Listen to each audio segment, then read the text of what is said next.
Thwip thwip. Hey there, true believers, and welcome to episode 33 of the Marvel Mondays Initiative here on the Penultimate Conquest. Today's topic is, of course, our discussion of Spider-Man Homecoming as part of our MCU Rewind series. If you missed it last week, or I guess this week, today, we announced that we're going to put a little pause on Hawkeye in anticipation, in extreme anticipation for a few of you. Some would say hype over No Way Home. We decided, you know what? Let's quit beating around the concrete bush and start reviewing these Spider-Man movies. So that is what we're doing today. If you're watching on YouTube, consider dropping a like and a sub, and don't forget to hit the bell to get notifications for all our shows like the Penultimate Games Show, the Cross Media Show, and Anime Nation. If you're watching on Twitch and have Amazon Prime, that means you have Prime Gaming, which means you have one free sub to give away. We would love it if you gave it to us. But if not, that's quite all right. We hope you enjoy the show nonetheless. For those of you who don't know me, my name today is Christian. My name every day is Christian Macias, your curator of cinema and host for the evening. Alongside me today, the friendly neighborhood co-host of all things Marvel and Destiny, the newest dad in town, Eric Ginn. Off camera. Hello. Hey, what's up? And that's Ruby you're hearing. And that's Someone Ruby. just woke up. I know. I'm ready to talk some Spider-Man today. I think she's also ready to talk some Spider-Man. Oh yeah, you're never too early to learn about and talk about Spider-Man. Exactly. And rounding out the war table, of course, our one and only director of operations, Ruben G. Hello. Hello, Christian. It's been a while. It feels like I haven't seen I you know. in weeks. How's your Do I vacation? look more Mexican? I'm not going to answer that question.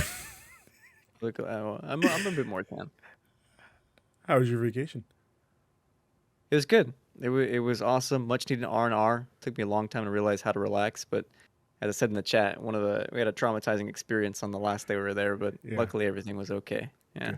Good. I digress. Folks, before we get into our discussion, we've got a little housekeeping for you. Tomorrow on the Penultimate Game Show, we're discussing our 2021 Game of the Year. What's it going to be? Who knows? Who knows? I don't even know. We'll find out tomorrow. Thursday, I think we're still doing this. We Yes. may be live reacting to the Game Awards. Yes. Okay, awesome. I just don't know So what time apparently- it starts. Like I know the I don't pre-show, either. the pre-show thing takes forever, so I can't give you a definite time of when we're starting. Yeah. Stay tuned. Apparently, a lot of stuff being shown off at this year's Game Awards, though, so may want to be checking that out this year. Yeah. This week, this Thursday. Are we doing any streams, Ruben, this week? Yes. Right after this, we are going to be doing some Halo Infinite in preparation for Halo Infinite tomorrow, I guess. When is that game? That game comes out Wednesday, right? Yeah, that's right. Yeah, Wednesday, not tomorrow. So Excited? get excited. Hell yeah. The reviews are Amazing. pretty good so far. Yeah, we'll see. Just giving you crap. And then our final update here, Extra Life, I believe, is still happening. Yes. And we can use your... Yes. Okay. Sorry. Go for it. No. Sorry. Go ahead. I'll let you. And we can use your support to get us to our second goal of $500. We might be doing another Mario Party stream, which I would love a chance to take that crown. Because that was a lot of fun, man. I'm glad one of you the most said fun that. streams we've done. I'm glad you said that because this is for all the marbles, Christian. Currently, you hold the title of the three-stroke king. But can you hold the title of... I don't know. We don't have a title for it yet. But, you know, I'm excited to see. This is to see who will win the title. Who won last time? Was it Griffin? It was Griffin, yes. So... Forget that guy. Guys, are you ready for some Marvel news? Eric, you ready? Always. It's been a lot of good ones over the last 24 hours. It's basically Spider Monday Part 2 this week. So sit back, folks. Of course, the trailer for Across the Spider-Verse Part 1 has been released. It is in theaters October 22nd. Shows off an older Miles, Spider-Gwen coming back. We get a look at Miguel as Spider-Man 2099. It seems like they're swinging around like India or something. Guys, what are your thoughts on this trailer? Eric, do you want to go first? You can go first. I gotta make sure she gets this little bottle right here. You can go first, really. Okay. This trailer was fucking awesome. I am so excited for. I mean, I loved. You know, Enter the Spider Verse. No, what was it? God damn it! I love the first movie. Okay, Yes. and Into into Into the Spider-Verse. that's very close, very close. And this just like fueled the hype for anything Spider-Man. You know, like Spider-Man is such a great fucking character. Let's continue. All right. Keep these guys going. And I don't know if you saw this, Christian, but they did say that part 2, they hinted at it earlier this year that part 2 is going to come out 2023. Okay. So Yeah. 1 year later after Yeah. Nice. Awesome. Very excited. Eric, I know you're as like probably the number one Spider-Man fan in the Penultimate Conquest. What are your thoughts on the trailer? I thought it was pretty good. I thought it was a good showing. I mean, not really a lot happened. I mean, just Gwen shows up, travels through dimension. I do like that it looks different. I don't know where they're going. I don't think that's the 2099 verse or anything. But Miguel looks pissed Oh, yeah. about something. Mm-hmm. Miguel looks upset about something, and so that's going to be an interesting dynamic. We also see Miles' new suit, which I think is really cool. And if what I've heard correctly, that every single universe is going to be animated differently, I think that's really neat. Awesome. I I like the first movie. I think some of it doesn't hold up, especially like the Kingpin stuff. Yeah. I think that part kind of falls weak, but it's still a fantastic movie, and so I'm excited to see where they go from here. Especially like seeing this all now, like this whole No Way Home versus Across the Spider Verse thing already happening. It's like, oh my god, come on, guys! Spider Man is for everybody. Okay, you could be just as excited for No Way Home as you are Across the Spider Verse, and so it's like, it's weird because I think I saw it. Was it Islam on Twitter?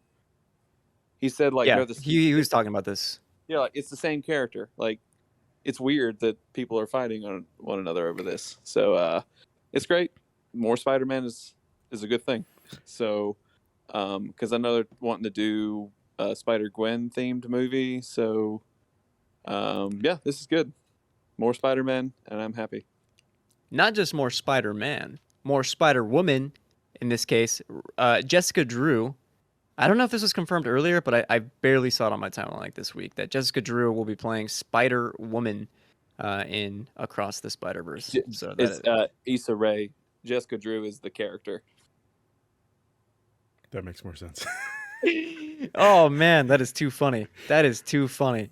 I do. Yes, thank you, Eric, for that awesome correction. I do also want to say, like, I'm happy to see that, you know, Marvel's animation studio, and I know this isn't Marvel, but like Marvel's animation properties are finally getting on par with DC's animation properties, you know? Like, the DC side of animation is phenomenal, and everything Yes. is perfect up until like a couple movies suck ass, but like everything that DC has put out for animation wise has been phenomenal, and I'm finally happy to see like Sony, hey, that Spider-Verse movie was really really good and very popular. I think we should give him another shot with another sequel. So very good. Yeah, very excited. Yes. Moving on to more MCU centric news. Kevin Feige has finally confirmed that Charlie Cox is the Daredevil in the MCU. Quote, if you were to see Daredevil in upcoming things, Charlie Cox, yes, would be the actor playing Daredevil. Where we see that, how we see that, and when we see that remains to be seen. You liar. You effing liar, is all I'll say. So, You guys excited? oh yes, hell yes. I'm gonna stick with my guns and say he pops up in No Way Home as the lawyer. Okay, it's about time. Which means, Christian, I don't know if you saw last week's show.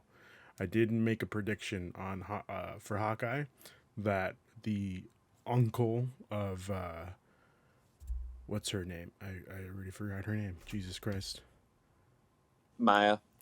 Yes, the uncle of Maya is Kingpin. Vincent D'Onofrio has been putting out a couple tweets lately, hinting at stuff, and then he's like taking it back. He's like, "No, I'm not really playing that role again."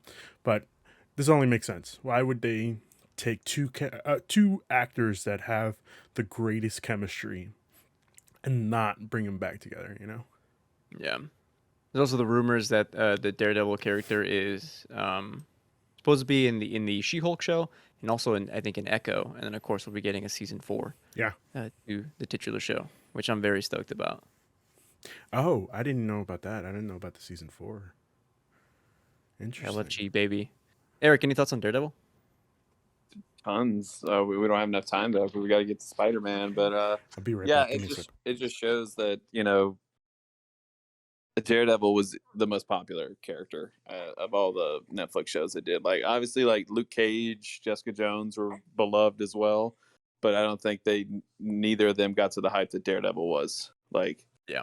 everyone loves Charlie Cox as Daredevil, and it's good they're bringing him in because he did such a good job. And I think in No Way Home, he's barely going to be in it. Maybe just a scene or two. That's why I predict just a scene. Be like, hey, this is your problem right now. I can help you lawyer up because, you don't want to put too much in this movie. This movie is already big enough as is. So maybe a scene or something would be fine. But yeah, Daredevil's an integral part of New York. So it makes sense to have him.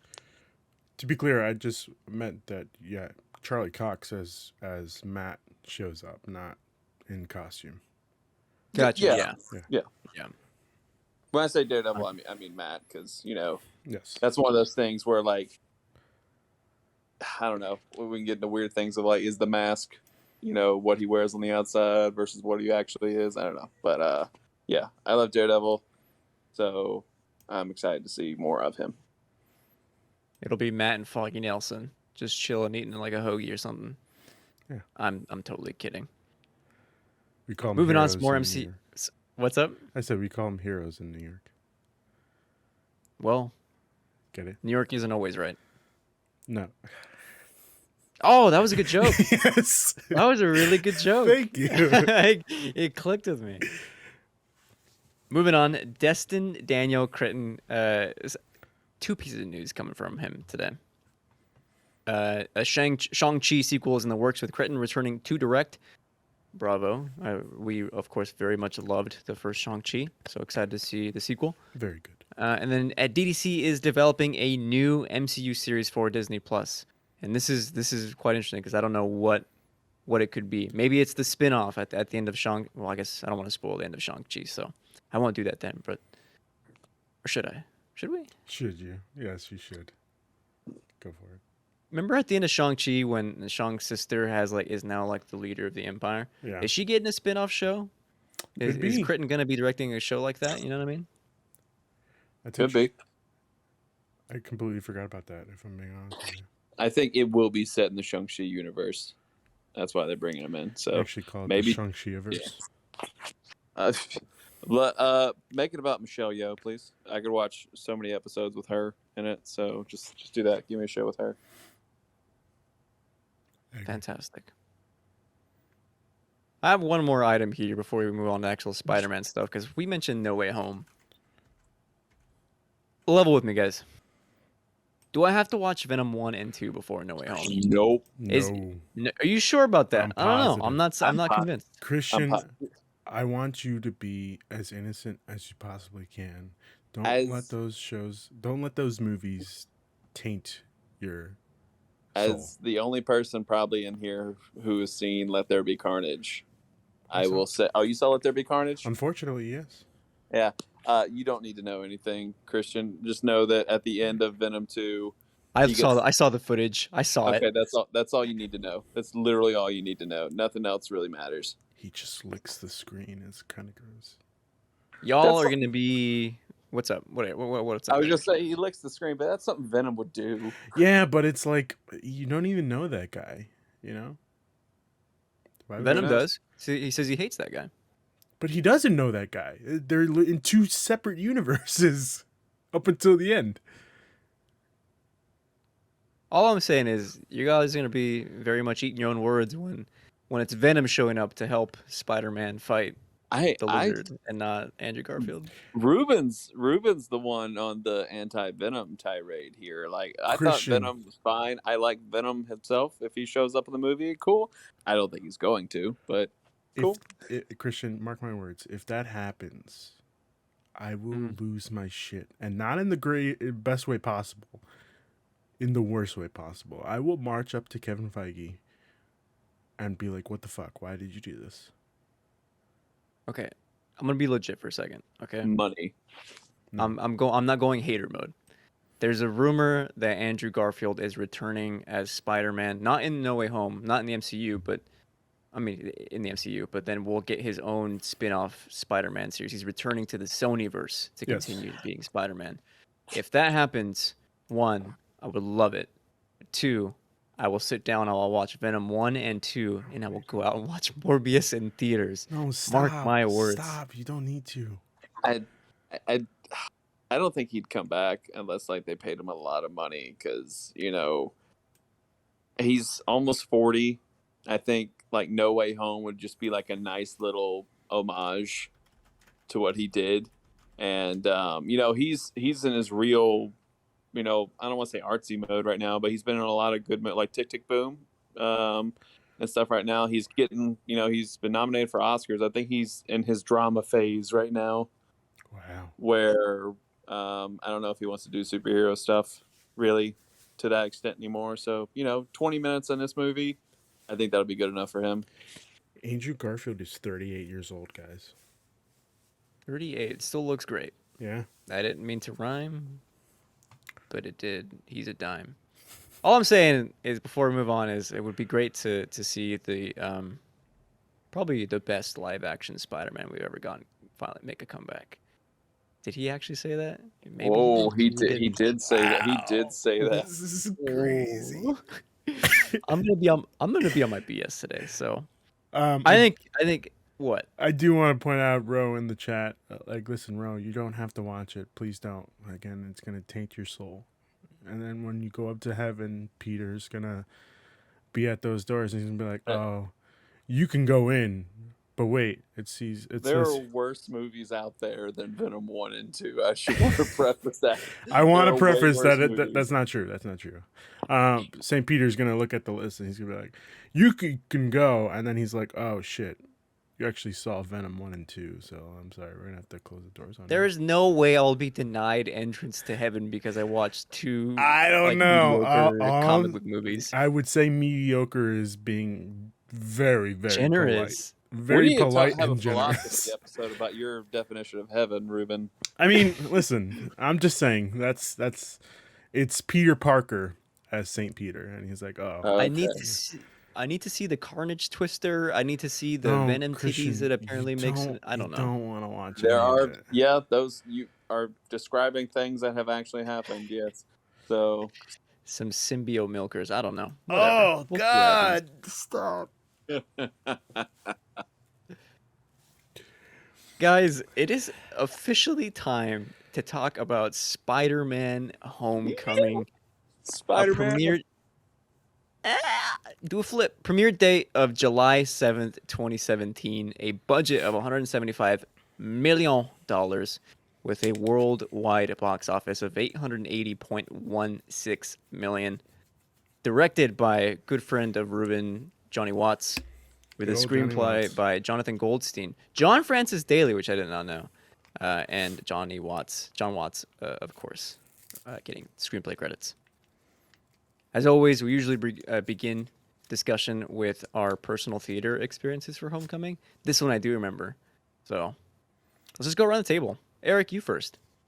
Okay, so I don't remember everything that happened. I just remember it was myself, Tessa, my buddy, and we went to go see it. I don't remember where I sat, but I just remember after the movie, I'm like, oh my god, they fucking actually did. got the balance right. Because like with the last two Spider-Man series, like one was heavily more balanced. Like obviously with the Tobey universe, they did Peter Parker really good. Like his Spider-Man was great, but I think like the strongest part of those movies was his Peter Parker. His Spider-Man could And have been then, better. Sorry. huh? I What? said his Spider-Man could have been better. It was good, but Yeah, it could have been better. like his Spider-Man, like didn't make as lot of quips as I'm used to with a Spider-Man character, but his Spider-Man was also like very heroic and stuff. Whereas like in the Amazing Spider-Man movies, like Andrew Garfield's Spider-Man is the best part of those movies. Like he does a really good Spider-Man. His Peter Parker was one I was like, I don't get this. You're Andrew Garfield and you're worried that someone doesn't want to go out with you. Okay, we get it, buddy. But and then after this movie, I'm like, they got it right. They got like the struggles of being Peter Parker with the struggles of being Spider-Man, because the best Spider-Man stories are where, like Stan Lee used to say, where Peter and Spider-Man's world both intersect, and that happens so much in this movie. I mean, spoil it. Can we just get into spoilers just right now? I mean, for Sure. a 4-year-old movie, Let's do it. Sure. like he's dating. He wants to date the villain's daughter. I mean, it doesn't get more connected to that when these two facades of this character. So, oh my god, I was like, oh, this is the best Spider-Man movie to date. Like, because they got it right. They got the balance right. Ruben, how So, about you? I don't remember. Sorry, I don't remember actually seeing it in theaters, but I do remember it being fucking awesome. I just pulled up my Alamo Drafthouse app, and it says here that I watched it Friday 7/7 when it came out. Yeah, for 6 tickets. I don't know who I went with. I don't know. I don't remember 6 tickets. Six Wow. tickets. Yeah.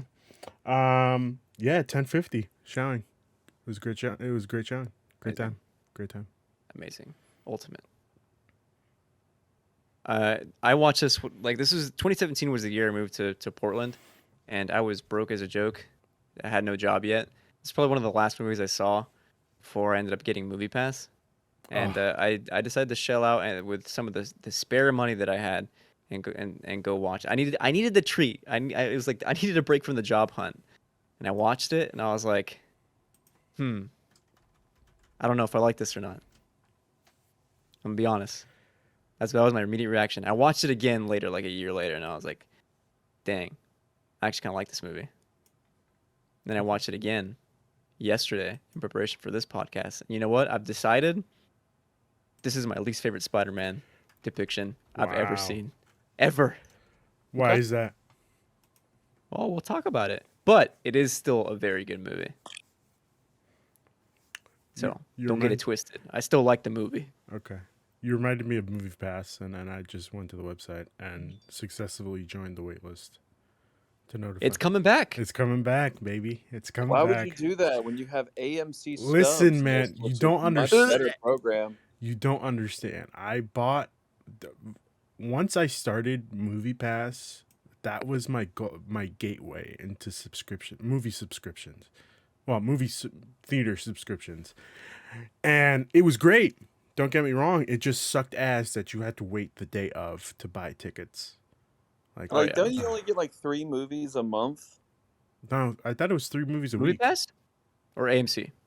AMC, I get 3 movies a week. Yes, and I think Movie Pass also did that. 3 movies a week. Movie Pass was one movie a day. That's why they went under. I mean, this is true, but it was like a great fucking deal for $24 a month. Hell yeah! I like Regal Unlimited, but I haven't shelled out the money for it yet. If I were to get one, it'd be Regal Unlimited. Also, because there's like 2 AMC theaters, but like a ton of Regal Yeah, in my area. Movies are cool. movies are cool. Guys, I want to get at something Eric touched on, because he's right. All the best Spider-Man media, regardless of movie or not, are when Spider-Man and Peter Parker's lives come to a clash, and I agree. Peter Parker. So I want what? You said Huh? Peter's Parker. Oh, that sounds That's dirty. that's a Hi- completely different character. Yeah, Freudian slip. Is it really? Yeah. Different character, Peter's Parker. I believe so. Isn't that where all the spiders are? I'll look it up. Let me double check that. Okay.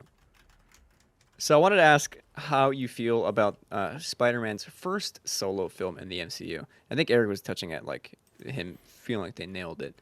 But I want you to elaborate. So I think a conversation I want to have, because I know one of the things that people don't really like about this movie is that it was quote unquote just Iron Robin the whole time. Mm-hmm. Like it was just like he was a mentee of Iron Man, and just he wasn't special and on his own.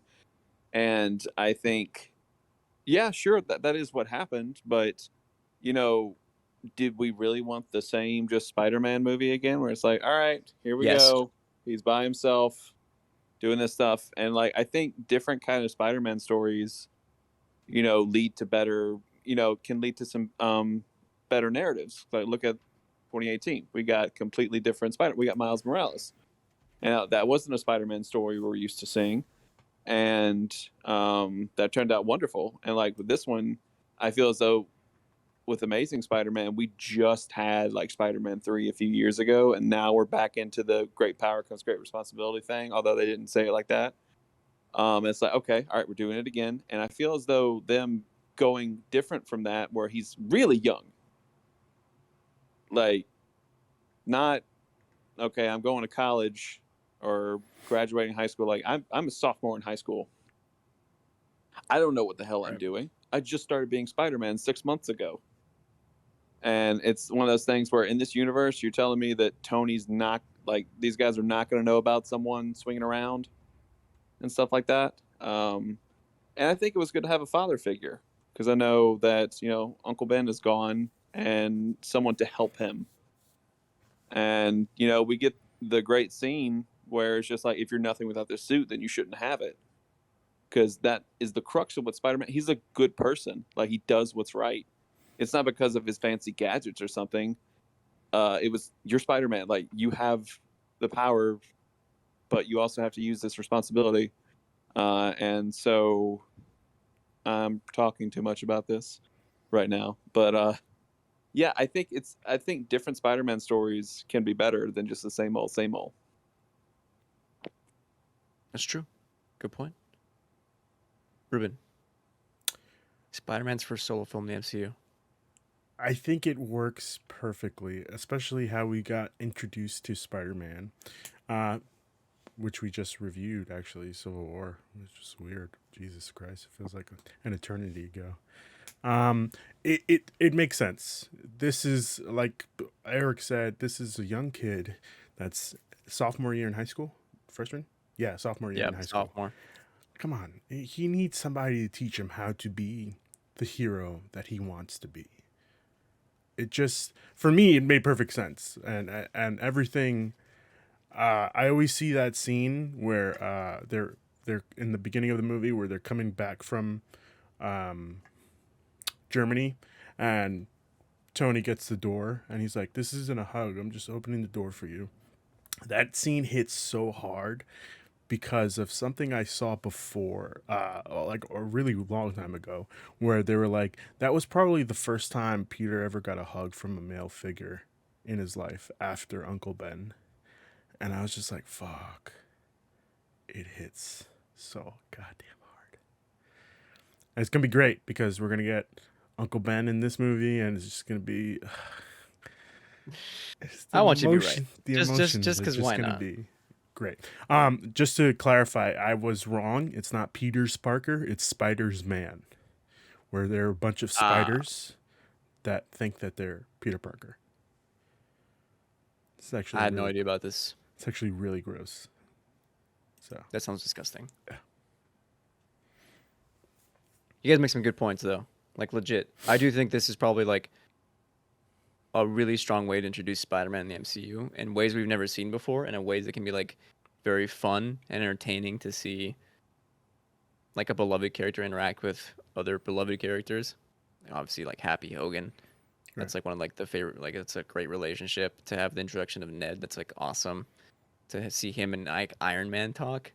I remember like being so hype at the end of the movie, just seeing like Avengers Campus, and, like, or what is it called, Avengers Base, up in like upstate New York, and like Peter's taking basically a tour, like that objectively like rocks. That's so cool. I'm gonna throw this in now, just because I think we'll probably we've already touched on it like a little bit, but it'll probably will continue to do so as we progress. What's up? I just also want to add, like, in a universe where there's multiple superheroes, do you think that he wouldn't get like a mentorship from somebody? Especially if I don't know. I don't know. I just it makes sense to me. I'm sorry. Continue. Obviously, the big comparison that everyone talks about is um, this iteration of Peter, right? Tom Holland's Spider-Man versus Tobey's and versus Andrew's. And I think as I was watching this, I really got at the heart of why this is my least favorite Spider-Man depiction. Even though, again, I think this is a good movie. I really like it. Um, Having just watched the Raimi trilogy and the Mark Webb duology, like the heart of those movies, I think really gets at neither of those versions of Peter want to be Spider-Man. They would rather. I mean, Andrew Garfield wants to go move to England just to be with Gwen Stacy. Obviously, Spider-Man 2 is Peter abandoning Spider-Man. But Tom Holland's Peter in this movie, like, really wants to be Spider-Man. He wants to get missions from Happy, and he wants to impress Mr. Stark. And so that for me is just jarring because it's not you. I'm just not used to those kinds of Spider-Man tales of him wanting to be this role, right? Like that was just weird for me. Like not that's not that he has to be Spider-Man, even though he still does. It's that he wants to be Spider-Man. But obviously, then I have to think about like, well, he's just like a 15-year-old kid. Of course, like in a world full of superheroes, like doesn't that sound like amazing to have superpowers to be like part of this like crew? Of course, like he would want to be Spider-Man, but it's just jarring to me. And I see Eric unmuted, so please, King, go. I think it's one of those things where it's like I viewed it as he got his first taste of being at the adults table. He's a kid at Thanksgiving, and he got his little taste. Now, like that's all he wants to do. And like in the beginning, it's like just texting Happy, "Hey, ready for submissions?" And it's just he wants to feel important, because probably his growing up he didn't feel that important. He gets bullied a lot in school. He lost his uncle, was trying to help out his aunt and everything. And this is this first time where he's felt useful. Yeah. And I think the good thing is, like you mentioned, like he wants to be Spider-Man. Like we'll get to it next week, and then we're going to talk about it next week. We're going to talk about Far From Home. But like in Far From Home, after going through all this stuff, you notice he wants to be Peter Parker more. And I Yes. think that's a beautiful. That's what makes this so good. Like he gets. Oh, I know, Ruby.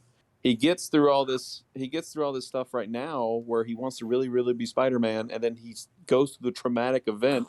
What happens with Vulture and stuff is like, oh, whoa, whoa, whoa, whoa, whoa, maybe not, maybe not, maybe not. I don't want to do this. I don't want to do this. And so, like I said, as a 15-year-old kid, he's just trying to find himself right now. Mm-hmm. Mm-hmm. I love the third act of this movie, by the way. I'm just gonna put that now. Put that out there now. Phenomenal. It's so good. One thing that is different in these movies are the high school settings of. I see Ro just chatted something. Ooh, read it, Ruben. Read it to us. Rose says, I think he wants to do good, and the whole tiny mentorship sure does make sense. I just don't like it. Does give us some great emotional moments, though. Eric making some good points as always, though. This man gets Spider-Man.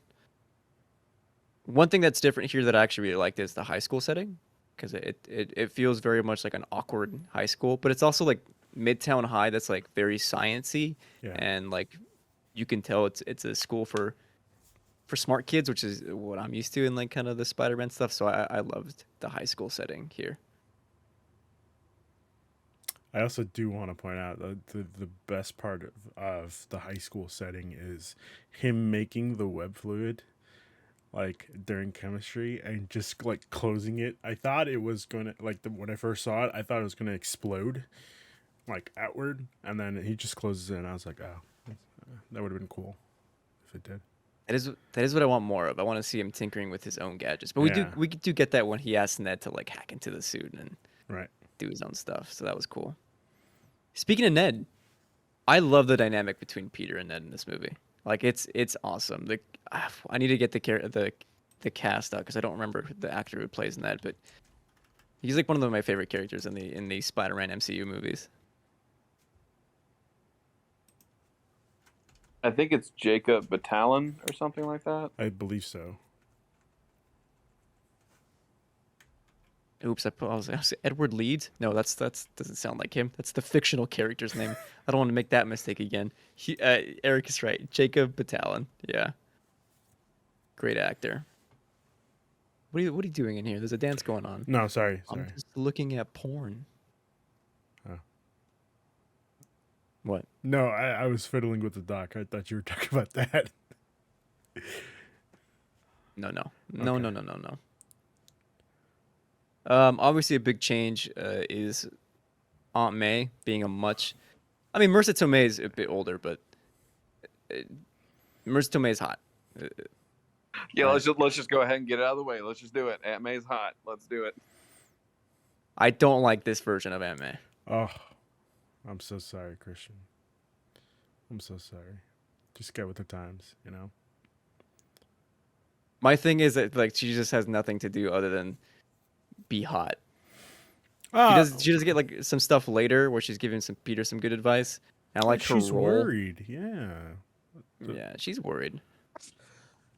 I mean, nothing's gonna beat Rosemary Harris from the Raimi trilogy. Yes. Like, she was an exceptional Aunt May. But we finally get the confirmation that Aunt May knows that Peter's Spider-Man, and that's exactly what I needed, you know? Yeah, that is good. That what the cut. Honestly, my favorite Aunt May is the Amazing Spider-Man movies. Man, you So really I'll like those just Amazing apologize there. Spider-Man movies. Sally Field. Dude, I thought she was great. And I just watched Amazing Spider-Man 2. She has that line where like she's crying on Peter's bed, being like, "Your parents abandoned you, basically. Like I think of myself as your mom. Like I'm here to protect you, and like I don't want you to know the truth." And Peter's like, "Well, I understand. I love you too. You are my mom, but I need to know the truth." Like that line alone was so killer. I want more stuff like this between Peter and Aunt May Then in the Al Pacino MCU just stuff. walks in saying, "You can't handle the truth."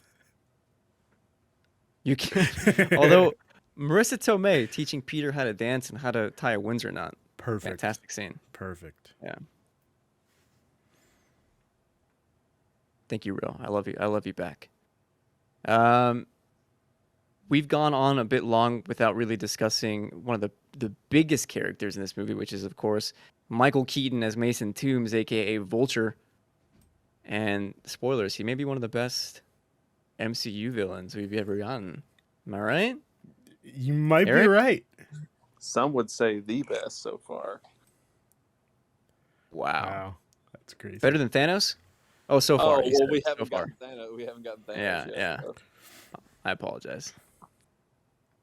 What do you guys like Michael Keaton as Vulture? Michael Keaton is just he can't get away from first he was into bats, now he's into birds. Like pick one, you know? Now he's back into bats. Gonna be back as Batman. Like Can't wait. this guy Can't just wait. loves flying, I guess. But no, Michael Keaton phenomenal in this role. Of course, we get that crazy, insane plot twist where, you know, Toombs is Liz's dad, and it's just like fuck. And then we get the scene where they're in the car and Liz doesn't shut the fuck up. Like, oh my god, shut up! Like, he's trying to keep his identity a secret, and you're just over here opening your mouth. Like, fuck. That's probably the best scene in the movie. It is Just because it's him so realizing- tense. It's so tense, and you're like, fuck, what the fuck is he gonna do? And then he gives him that talk at the end where he's like, listen, you saved my daughter's life. I'm gonna give you a free pass. Just go in there and just be a kid. Just go dance with my daughter. Show her a good time, but not too good of a time. Not too good of a time. And then we just get Peter like apologizing because he's got to go and he's got to save the world. God damn. This movie fucking rocks. Although, like, crazy that he pulled a gun on this 15-year-old kid. Is it because you know what's gonna happen? Like he knew what was gonna happen. He was trying to scare the shit out of this kid, and he failed. Yeah, of course. Yeah. He's a villain at the end of the day. Yeah. Eric. I love the fact that they made Adrian Toombs scary. Yes. You know, if you look at it, Vulture throughout like all the comics, TV shows and stuff, has just been some ridiculous old man in a bird costume. Like he wasn't like in the 2018 Spider-Man universe, like that was Peter's first villain he tangled with, and so like he's like, all right, yeah, I don't really take him seriously, and that that's been the case for most of the Spider-Man properties, and like they made Vulture scary. Yes. Like shout out to the costume department for that because he looks awesome, and I think that I I saw this once because I don't know if it was on the commentary on the movie or something, but in the car scene when Adrian realizes that Peter is Spider-Man, you realize that the green light goes on the green light at the traffic stop turns, and that's when he realizes. Yeah. So it was just like a nice little moment of filmmaking where he's like, ah, okay, this kid is Yeah. Spider-Man, and so I did. There was I don't know if you guys ever seen the How It Should Have Ended videos. I like them to watch them sometimes because they're funny. There's like it was the car scene. It's like this is how it should have ended, and Peter just grabs the gun. He's like, "Hey, this guy's trying to pull a gun on me." Peter That's can all you gotta totally do. grab the gun. Use your web shooters. But Yeah, no, just an exceptional villain because like at the end of the day, he's just trying to do what is best for his family. He's not like trying to. I'm gonna bring all the birds to New York. I'm gonna stop Stark or something. I'm gonna destroy all these things. No, he's just trying to get money to, Right. provide for his family. That's all he's trying to do. And like he did have a good point in the beginning of the movie where he's like, "Oh, the guys that made the mess are here. They were able to fucking secure a contract to clean up the mess and make more money." Like Dude, insane. Where he's like, "Okay, I can see where you're going with this. All right, I understand. I get it, but like at the same time, what was it? I think it was 6 years later. He's still doing this. Like, how much money could you possibly need?" no, I guess if he has to sustain that private school, I don't know if Midtown is private or not, but he's got a nice house. He's obviously making more money than he should be. But the thing is, like, he's right though. That's why it's such a good villain because he's right. It is Yes. extremely messed up that the Department of Damage Control is just operated by Tony Stark. So like a private firm comes in and takes away the jobs from city workers who depend on that for livelihood, and then like that money just funnels back up. Yeah. Yeah, Rose says, that's what's up. no, I was just gonna say, Rose says the other talk they have underground is so good. I know you know what I'm talking about. Yeah, when they're underground, when they're like Spider-Man Yeah, shows up at the end. Yeah. so good.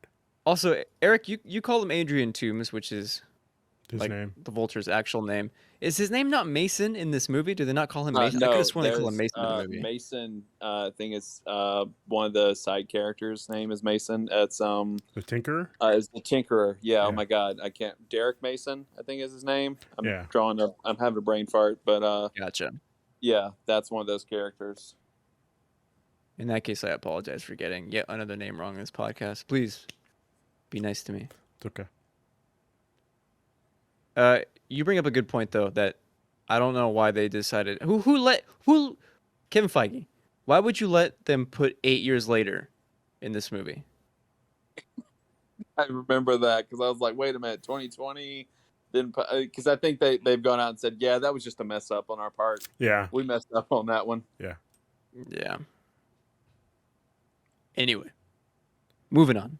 We've got a bunch of side characters we can discuss. I'm just gonna throw a bunch of names out. Hannibal Buress as Coach Wilson. Martin Starr as Mr. Harrington. Betty Brant is in this movie as Midtown High's news anchor. We of course have got Zendaya as who we come to know as MJ in this movie. We've got Liz and Flash as well. Anyone you would like to bring up to discuss? Flash is a big one. How do you guys feel about Flash? I'm not a fan of Flash up until Far From Home. Penis Parker. Yeah, it's not clever. It's funny. It's debatable. I think it was interesting to show a Flash that wasn't just like some big Yeah. jock. Like he was just like a rich, spoiled kid who was just insecure and just yelled obscenities because that's how kids are now, Ruben. Yep. They're You're right. mean. You're right. You're They'll hurt absolutely you right. with. They'll send a mean tweet about you. They're not gonna. They're not gonna say, "I wouldn't want to fight me neither." They ain't gonna do that. So, um, I want to talk about. I think the scenes. I can't remember what the teacher's name, what the actor's name is, but he was so great. Martin Starr. Martin Yeah, Starr. when he was like, "I can't lose another kid, not again." I'm like, "Oh my god, what the hell?" Would you guys consider this Spider-Man movie this movie like at sometimes feels more like a comedy than like a superhero action movie? Yeah, and I'm You know what okay I with mean? that. I guess it kind of like flows because of Spider-Man's quippiness, but also yes, I would have to agree. It's the magic of John Watts. Johnny, JJ, J-Dub. JW. Ruben, I want you to watch. I don't know if you've ever seen it. John Watts' first movie. Have you ever heard of Clown? No, is it scary? Watch Clown. Yes, it is a Nope. scary movie. So like the premise is, Nope. some dude's trying to impress his kid on a birthday, and he gets like a clown outfit, but it turns out that clown outfit was the skin of a demonic creature, Nope. and the dude turns into a clown. It's really good. It's like it was his first film. Like Peter Stormare is in it. I recommend. It's like an hour and a half. I think it was fun. But I think why it's so funny is just Spider Man's a funny character. Yeah. We didn't really get that a lot in the last two movies or last two series or whatever you want to call them. And so it also just leads as high school. It's a high school fun everything. Yeah, Ruby, you got something to say? She says that can't believe we haven't talked about what was that? No? Okay. All right. Um the oh my god, like the beginning with the do a flip. Oh yeah.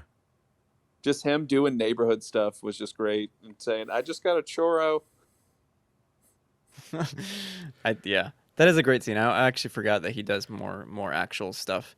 So when I think of Spider-Man, I think of like a lot of like local crime fighting, and there is like a montage of him doing it, but like very very small hero stuff, like a bike thief that may or may not have actually been stolen. He like never finds out whose bike it actually was. Do a flip, which is just funny. The car thief scene, which Oh, apparently the dude breaking into his own car, he's like locked himself out, and then of course Stan Lee cameo of at that course. moment. Of course. hmm Forgot to bring up Jennifer Connelly as Karen. Ruben's Perfection. eyes when I said Jennifer Perfection. Connelly. Perfection. Because I think this is like one of the best parts of this movie where Peter finally has somebody to talk to. Like, yes, he can talk to Ned, but like he just talking to Karen is just like that whole scene of them in the damage control warehouse. Perfect. And I'm upset that they didn't bring her back. So That was upset. good. So upset. Yeah. Who's who's Liz? Tell her how you feel. Oh, god damn. Some how long are we running? We're running a little bit longer on time. So I'll ask any of you favorite scenes. Of course, we haven't talked about the academic decathlon where he learns um kind of like one of those what do you call those moments when you like jump off a high place, like a leap of faith moment, I'd call it, when he's at the top of the Washington Monument and he finally decides to jump because he has to. There's obviously the big ferry sequence and the big fight with Vulture on the reflective plane. Yes. I do want to mention that the best part of him doing small crimes, I guess stopping small crimes, not doing small crimes, is the point of reference where Tony like throws it back at him, like just like he's been keeping tabs on him. He knows what's been going on in Peter's daily life, but Happy and him just don't want to like make sure that they give him too much credit. They want to make sure that he's still doing a friendly neighborhood Spider-Man job. Ro coming in the chat with I forgot one of the best scenes in this movie. I totally forgot to mention it. When it's the "Come on, Spider-Man" scene, which is kind of ripped from the comics, when Peter like I don't know, Peter breaks. Like you can tell he's just a kid. He's underneath a bunch of rubble, and he's like yelling for help. to the point where like even I get a little emotional. I start feeling bad, and he sees his reflection of himself with the half face and Spider-Man on the other half. His actual mask has fallen down, and he has to say, "Come on, Spider-Man, come on, Peter," as he lifts up a pile of rubble. Absolutely phenomenal scene. Perfect. It's Tesla's favorite scene. It's one of my favorite scenes. It just shows, hey, okay, that's okay. It just shows the power of this character. Like right there, he realizes, with great power. I keep saying this all the time, but there's so many scenes in this movie where it's like, hey, look, I want to do this. I want to go on a date. I want to go to the dance, but that's not the right thing to do right now. And summoning the strength of himself. He didn't need Tony in that situation. He didn't need a fancy suit in that situation. He just had him. And I think that's what makes that scene hit home. Yeah. God, Eric said it perfectly. Yeah, I mean, it circles back to after the fairy sequence, how Eric said earlier, if it goes back to that line, if you're nothing without the suit, then you shouldn't have it. Yep. Which is all I really wanted Spider-Man to learn in this movie, and I'm glad he did. You know? Yeah. I do Some want other moments here. I Go do ahead, want to Ruben. bring up the cab interrogation moment, which is funny as all hell. Like it's for me, it's great to see like him trying new tactics with his unlocked suit and Karen, uh, where he's just like trying to act tough and what's his name is just not having it at all. Oh, Donald Glover as Yes. the Prowler. Yes. Aaron Davis. Yep. Yeah. He's just like, "No, you need to be better at this part of the job." Yeah, I mean, let's be real. It was like very unintimidating when he shows Absolutely, absolutely. up. Yeah. It's just good. How do you feel about the Shocker being in this? I guess 2 Shockers. I thought it was cool. I once I saw that the Shocker was in this, I was like, okay, they're setting up what they couldn't do before. So Sinister Six is definitely happening, and it was great. I appreciated the fact that they also hired the Tom Hardy lookalike, and he immediately dies. You know, He looked nothing like Tom Hardy. stop. Get outta here. This guy is always compared to Tom Hardy. I don't even know his name. Hold on, let me look it up. Can you believe I used to get Matt Damon and Mark Wahlberg confused when I was growing up? These guys look identical. That's great. I don't know about that. It took me a while to realize, like, no, they look pretty differently. But I don't know, as a kid, I was like, this is the same people. It's the same guy. Okay, let's see. I digress. Let's see. I digress. Logan Marshall Green. If you look up Logan Marshall Green look-alike, I guarantee you the first person that's popping up is going to be Tom Hardy. I see what you're getting at, but okay, these It's pictures. I it's get it. He looks, literally the second Google search autofill. if you said like this is his younger brother, then I'd believe you. I mean I always get them confused. I never know who's who. And then you also have the other guy from Suicide Squad, Captain Boomerang, who also gets confused as Tom Hardy. Okay, that I believe, because he looks more like Tom Hardy They all three of them. than this guy, in my opinion. People also ask, Bottom Fraggers Pod is in the chat, and they say, people also ask, is Logan Marshall Green related to Tom Hardy? That's my result from Google. So, there you go. Ruben, you're onto something here. Okay. Yeah. Oh, the actor from Upgrade. That's right. Yes. Is that Logan Marshall Green? Yeah. Fuck. The glass is shattering. Moving on. Of course, one of the big moments in this movie is in the climax when Peter and Vulture fight, and Peter has to like steer the plane with his web, and they crash on the beach by the pier. And then as Vulture is leaving with a bunch of Tony's stuff, Peter realizes that Vulture's wings are about to blow up, and he makes Vulture crash. And in the I don't know, the crash of fire and rubble, Peter runs in and walks out carrying Adrian Toomes on his back, saving him. which I thought was just an incredible moment that like just really gets at what being a hero is.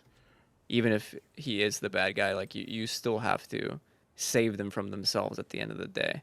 Which I don't know. I really really like this third act. Yeah. What an incredible moment. I am thankful that they didn't kill off Michael Keaton in this, like they usually would have in previous Spider-Man movies.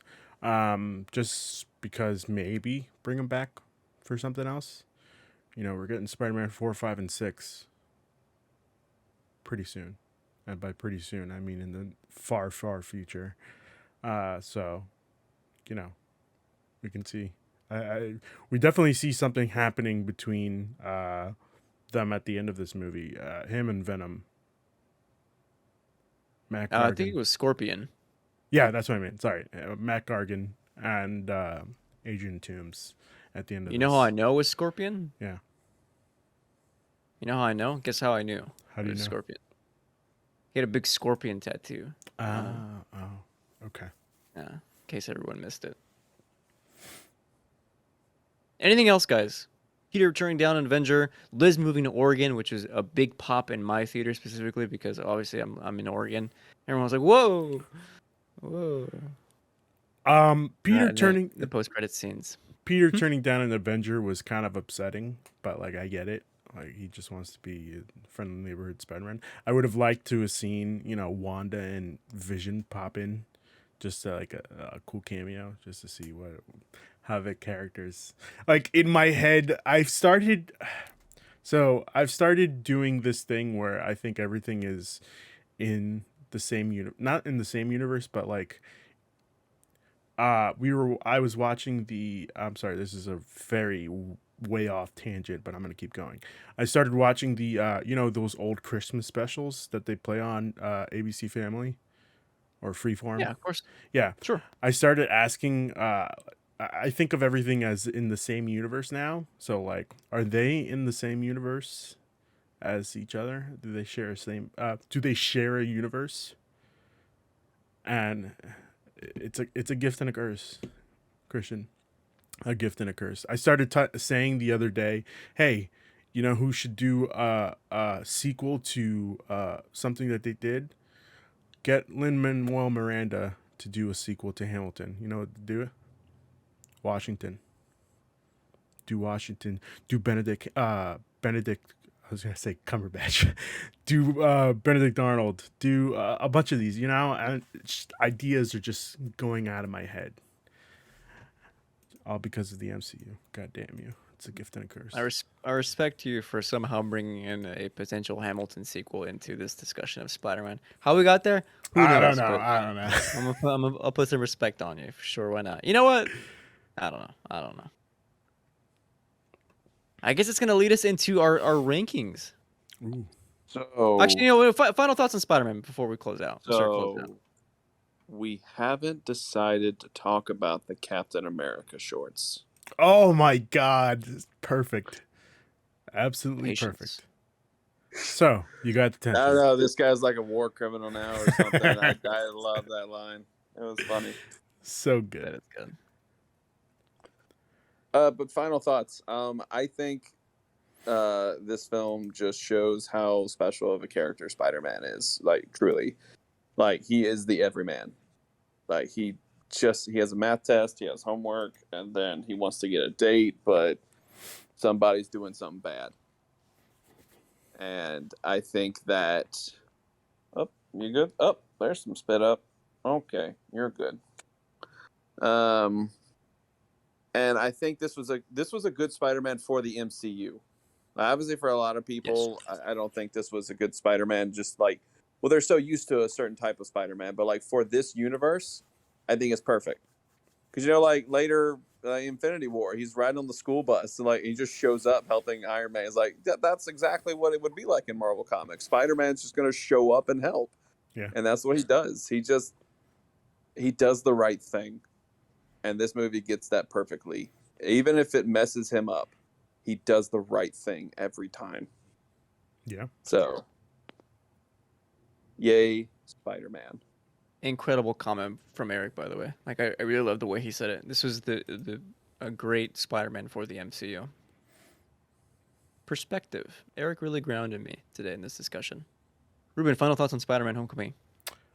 Tom Holland, what a treasure. You know, I think I'm gonna say it here. I think Tom Holland's Spider-Man is my favorite Spider-Man. I'm not saying a lot because I love Tobey Maguire as Spider-Man, like a lot. Like it I have no words, but like Tom Holland does a great Spider-Man. I think Eric said it pretty well that he is the balance of what we need as Peter Parker and Spider-Man.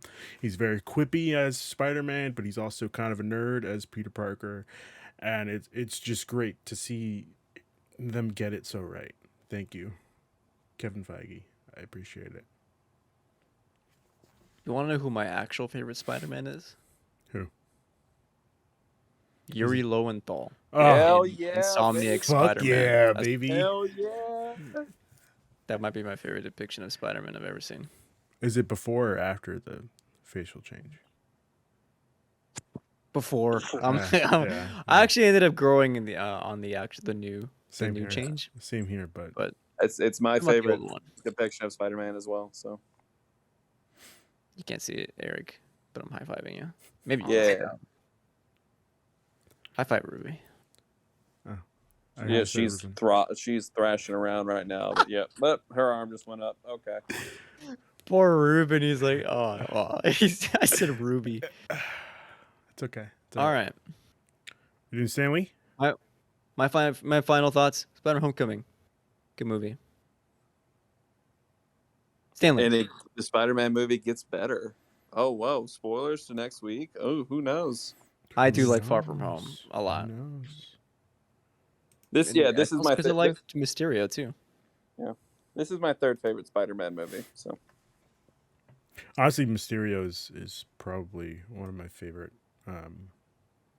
villains. Like the thing about the, I know we're getting into spoiler territory, but the thing about the Spider-Man Homecomings, home series, let's just call it what it is that they get the villains perfect, and I think these two movies do a better job with villains than probably most of the MCU. yeah, like these are I'll very allow it.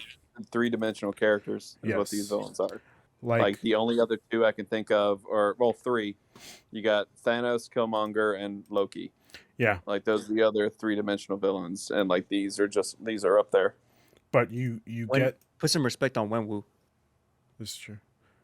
But you get True. you take two like jokes of villains that are Vulture and Mysterio, and you turn them into what we get. Oh my god, come on.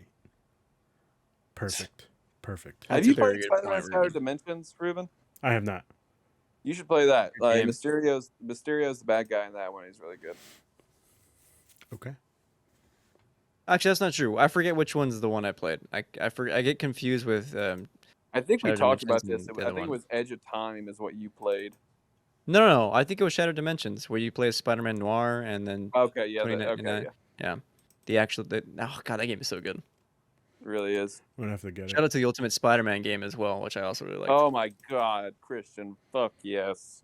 Shout out That to game rocks. if I remember correctly, there was a TV show, cartoon of Spider-Man in the future, but it was Peter Parker in the future. I forgot what it was. Spider-Man Unlimited. Yeah, Spider-Man Unlimited. Real good Unlimited, show. yeah. Real That good was an show. okay show. All right, Ruben, take it away. So, we have here, we're ranking the Stanley cameos. And again, just going straight to top 5, okay? Because I don't have time to go through this whole list. Top 5, with number 5, Captain America, the Winter Soldier, the Smithsonian oh, god damn it. The Smithsonian security guard who is going to lose his job because Cap stole his uniform back. Number 4, Civil War, as the FedEx guy, a FedEx delivery guy, asking for Tony Stank. Any Tony Stank? No? Okay. Number 3, Avengers Superheroes in New York. Give me a break. Old man playing chess in the park in the news segment. Number 2, Thor as the pickup truck guy trying to lift the hammer, looking back, asking, "Did I get it?" And of course, number 1, Avengers Age of Ultron as the World War II vet that gets super hammered at the Avengers party and says, "Excelsior!" Where do we want to put this one? Now, this one was, Christian already said it before.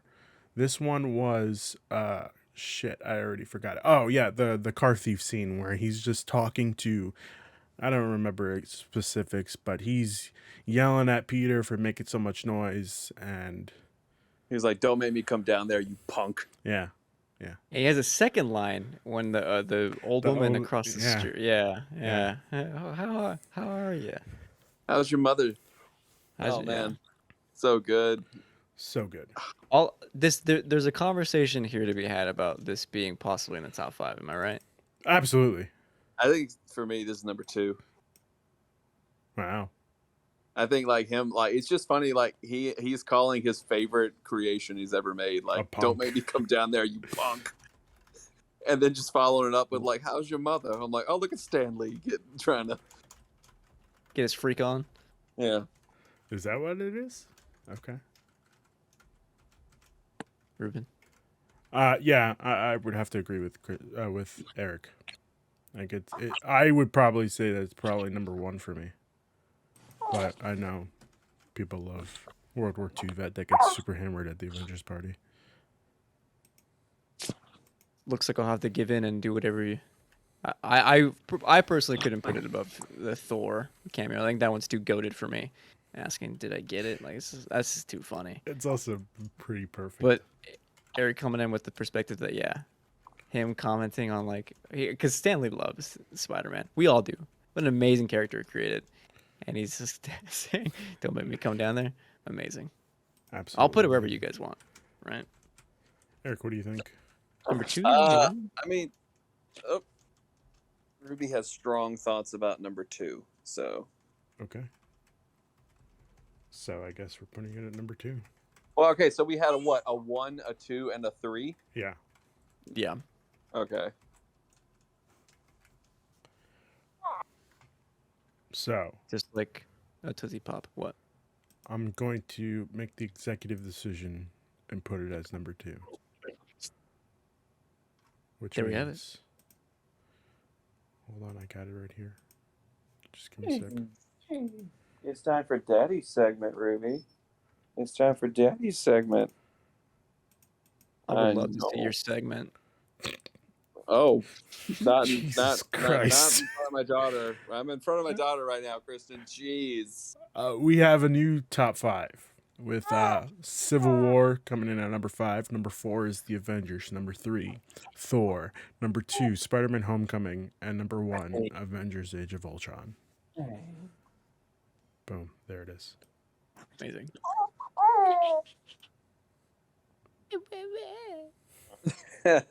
All right, everyone. You know, what good are heroes without good villains? So it's time to rank our villains here on Marvel Mondays. Coming in at number 5, we've got Loki from Thor.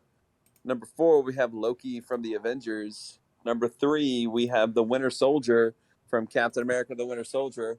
Number 2, we have Wenwu from Shang-Chi. And number 1, we have Zemo from Civil War.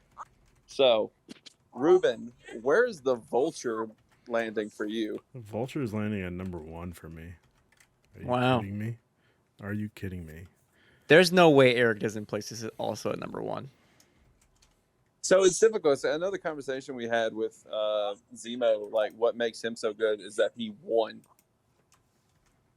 Like I think that's super strong. Like that makes an argument that he should still be number 1 because he literally destroyed the Avengers.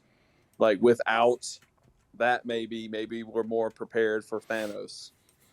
So Fuck, I that's a good think- point.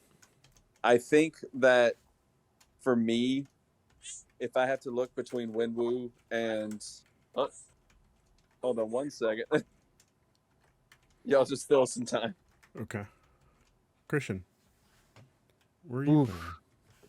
putting him? On this list, it's hard because I think easily a top 3 villain, right? I mean, there's no Absolutely. denying that, obviously. Like, I would probably rank Michael Keaton as Vulture probably over Zemo, but I wouldn't do it over Wenwu. So it's like, well, how do I satisfy those two? Mm, The answer is I can't. On you this can't list, though, on this list. See, now I'm between 1 and 2. do it. I just want to clarify. Like, yes, Zemo won. Totally understandable why he's number one, but to turn a joke of a character as Adrian Toomes, where you said it yourself, where Spider-Man doesn't really like he doesn't take him seriously in 2018 Spider-Man video game, but like to turn him into what we got, are you kidding me right now? I'm going number 1. I'm going number 1. Thank you. I started appreciate think it. I started thinking about how at the beginning when he's like really dissing damage control and he's talking about how like we're fighting for the scraps here. The millionaires they've got their money. I'm just fighting for my family and for us, for the That's little right. guy. That's And right. you know what? That's enough for me to go number 1, baby. All right. Well, it looks like in my vote, I was going to go number 2 for me because of how strong Zemo like fits into everything, and just it was also just a simple tale of like guy just misses his family, so he's going to take down the Avengers, and so like if I was looking at it between Wenwu and I think the Wenwu character, the strongest thing about the character is the performance. Like sometimes I think like the story for Wenwu was weaker than the actual performance itself. Yeah. Yeah. Whereas I think Michael Keaton had the performance and his narrative as a villain is like it makes sense. Like, look, you guys took everything from me. Like, I just want to protect my family. And he's willing to kill high school kids.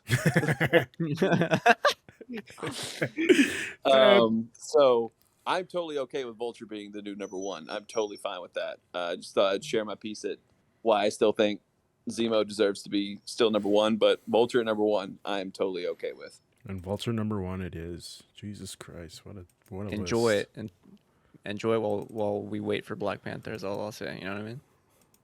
I don't know. He might be still up there. We all No know way. that Killmonger and Thanos are topping this list, guys. Are they? Yes. Yes. I think Killmonger Yeah. is kind of a lesser villain, but okay. He literally wins.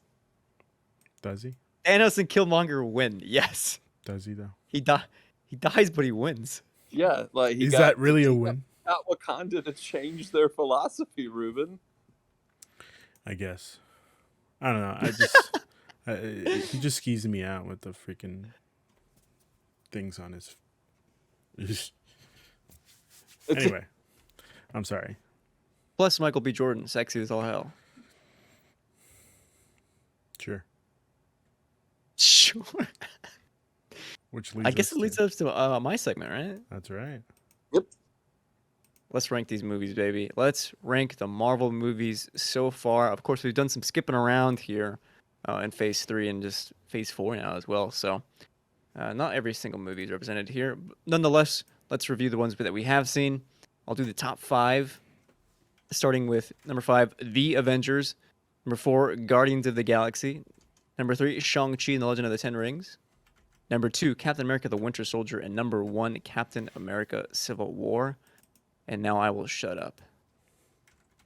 I want to hear your guys. I want to hear your guys' stuff. I want to know Okay. where you. I want to know where you rank Homecoming. Listen, I'm gonna tell you right now. I'm ranking this as number 1 again. I'm sorry, Christian, but like this is the character we all wanted come to life. Perfectly. I don't know. I was gonna say perfection, but then like this movie is perfect. Okay, perfect balance of Peter Parker and Spider-Man. Perfect, perfect villain as we just discussed. Like, come on, this movie does everything right. Everything right. Okay. There's no wrong. No, that's not true.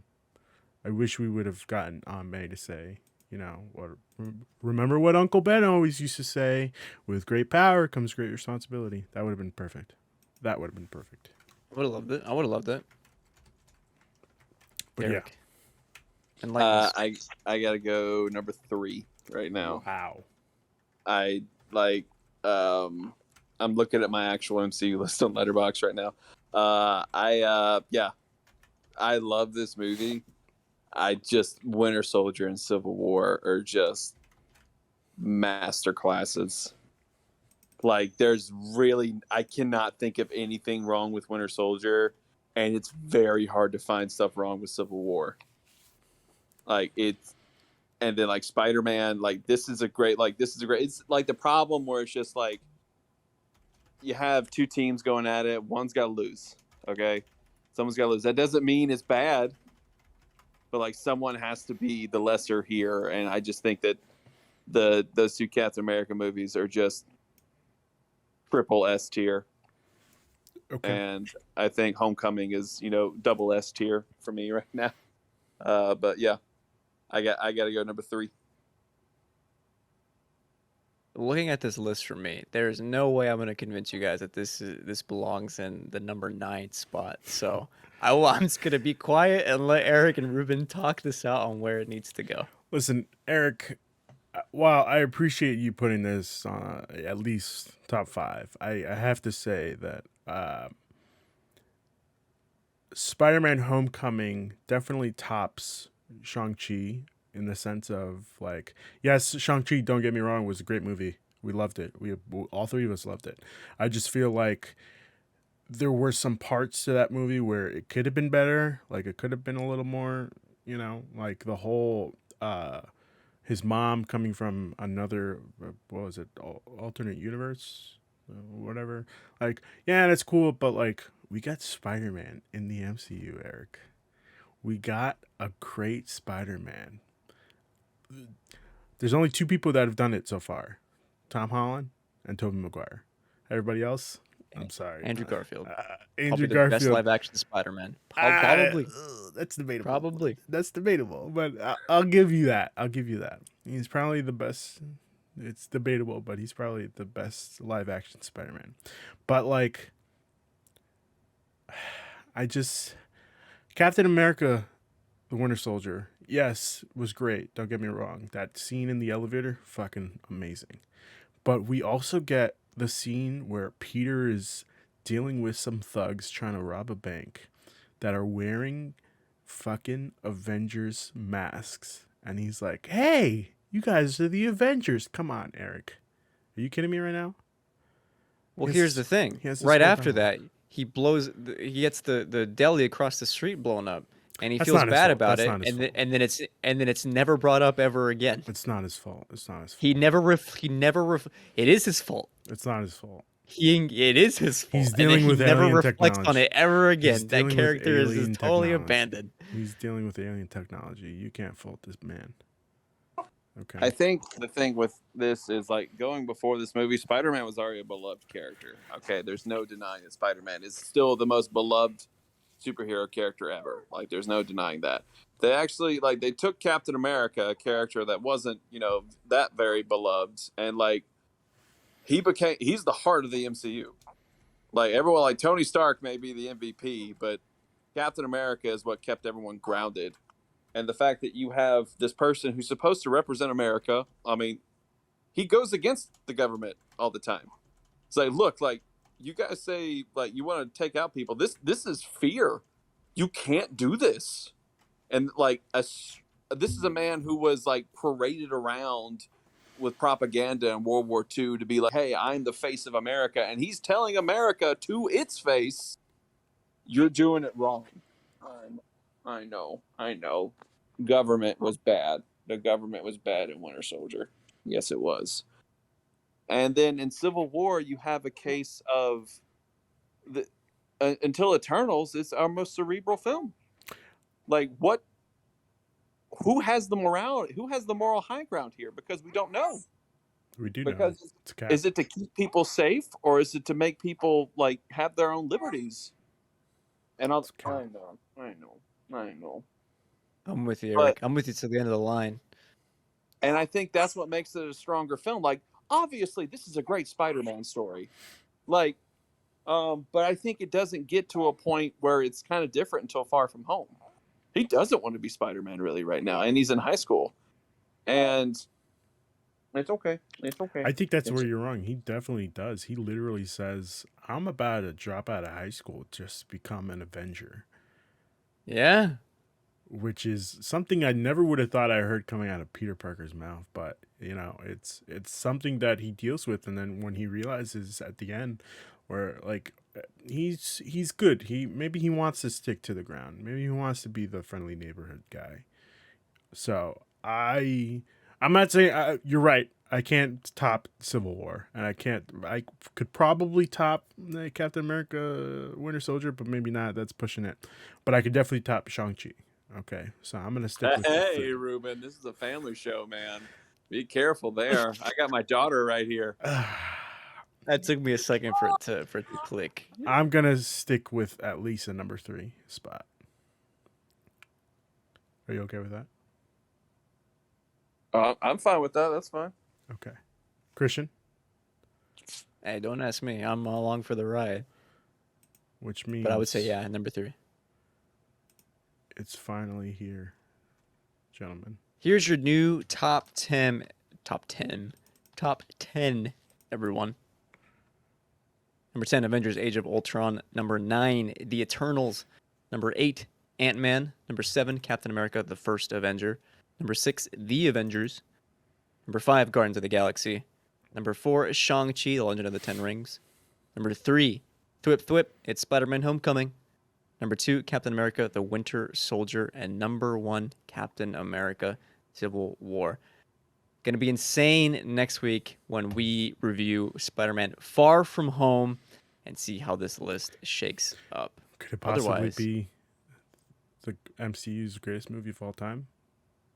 We'll see. Probably not. We'll see. Who knows?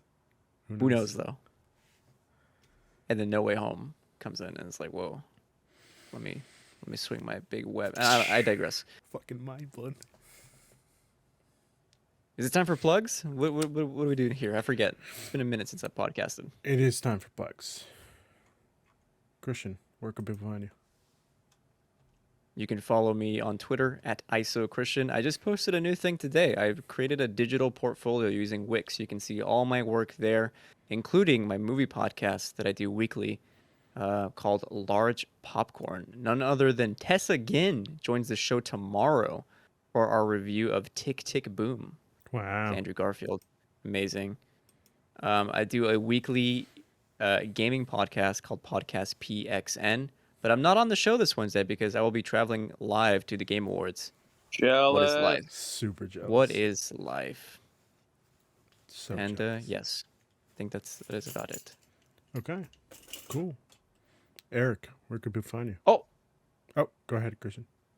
show some love to the Master of None video essay on the Penultimate Conquest YouTube channel. And also thank you for 100 subs on that channel. That is fantastic. 101, baby. We're fucking here. Yeah, baby. Eric, where can people find you? You know, just be doing dad stuff. So anyway, like I said, this is the thing I'm doing mainly now, like Marvel show. Very excited about that. I can't believe, guys, we've been doing this for almost a year. It's definitely one of my favorite things I've ever done. And you know, I'm excited to watch y'all's Game of the Year show tomorrow. I'm super excited about that. Sir, I what think do it's you gonna be mean great. watch? The what? What do you mean watch? Christian's gonna have my spot.